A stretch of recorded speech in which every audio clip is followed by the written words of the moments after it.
Greetings, YouTube webhead. One more time tonight. I just realized that I was kind of stuck for time in my Savage Worlds review, and so I didn't fully have time to kind of explain everything that I wanted to go into. But there were a couple of important points about Savage Worlds that I felt needed to be communicated that I didn't quite get to in the 10 minutes that I was allotted for my last video. So this is just kind of a quick response, the pseudo second parter to my Savage Worlds review video that came before. I just wanted to make mention of the fact that Savage Worlds Explorers Edition, the book that I showed off in that review, and the core system itself is a generic RPG. By that I mean it is designed as a toolkit to allow you to create role-playing games for any of a multitude of genres. It's designed to be flexible enough that you can adapt it to whatever it is that you want to do. If you want to use Savage Worlds to run a sci-fi game set on board alien starships, or if you want it to be a game about Roman Roman era vampires, or if you want it to be a game about set on board the 747 with Cthulhuid creatures crawling over the outside of the hull of the airplane. Whatever it is that you want to do, it's designed from a standpoint that it doesn't make a lot of assumptions about how you're going to play the game. It just gives you a whole bunch of tools and options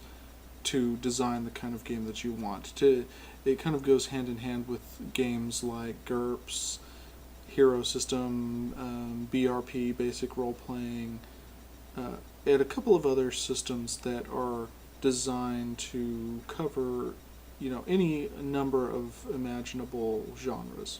So there's not, when I mention, I say this because when I mentioned its connections to Deadlands in terms of the origins of the game, I didn't want to confuse the fact that Savage Worlds, it's not a Western game. It has a Western setting, which was created for it, Deadlands Reloaded, but Savage Worlds by itself is not a Western RPG. It is a generic RPG interface that will allow you to create whatever you want. So that was the first kind of point I wanted to clarify. I wanted to make sure that people understood what the Savage Worlds book itself was and what it did. The other point, I think, was just that in terms of how the dice mechanics worked, I explained how things were scaled, measured on a die type scale, and that you had the wild die. But one of the things I didn't get to mention, and one of the other cool elements of Savage Worlds, is that it also incorporates an element called acing, which is also sometimes known as exploding dice in some other systems. And what all that means is that whenever you roll the maximum number on a die, you get to keep the result that you rolled, and you get to roll that die again, and you add the result of the new roll to the original total. So this creates a really cool feature whereby if you roll an 8-sided die, for example, and you roll an 8, you get to roll the 8-sided die again, and if you roll a 4, suddenly your skill total or your attribute total is a 12, which means that you can roll numbers that are higher than the type of die that you're using. So this is really opens up the possibility that any character, even if you're not very skilled in something, or if you have a low attribute somewhere, any character can potentially do really well if they get lucky. Obviously, the way that the dice work out statistically, the higher the die type that you have, the more likely you are to roll higher numbers. It's just a natural progression that way. But at least then, even somebody who's got a pathetic D4 in some type of skill can get lucky and can pull off really amazing things. And that's something else that's cool about Savage Worlds, is that any character can be cool even if they're not skilled in something. They still have a chance of participating. They still have a chance of being successful, even in the face of enormously oppressive odds.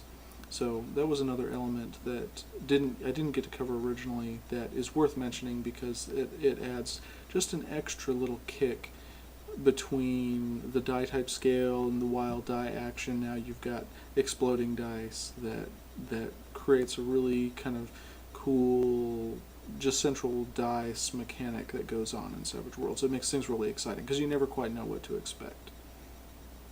And I also didn't get to mention, I started mentioning that the Savage Worlds book included everything you need, and it includes character creation and powers and edges and flaws. But it also includes a lot of game master rules for others, supplemental types of situations that the game master might want to bring up in a game, stuff like drowning and fire and severe weather and stuff like that. But it also includes full rules for vehicles and chases. It includes a game master section which talks about how does a role-playing game work, and how do you kind of put adventures together, and what considerations do you go into when you're designing a game and when you're trying to get your players involved. How do you reward good role-playing and things like that.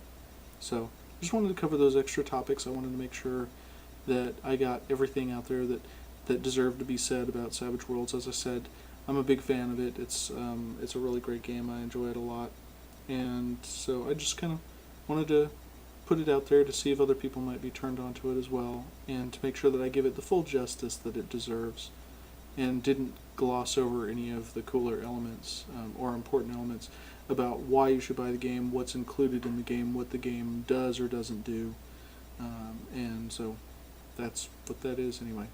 So hope you enjoyed it. Just leave me some feedback. Let me know what's going on and what your thoughts are on Savage Worlds, what you'd like me to go into next. I mentioned that I may be doing a Savage Worlds setting as my next video review, and it may be that, but there are some other things that I'm playing around with, so I might surprise you too. So thanks for tuning in, guys. Take it easy.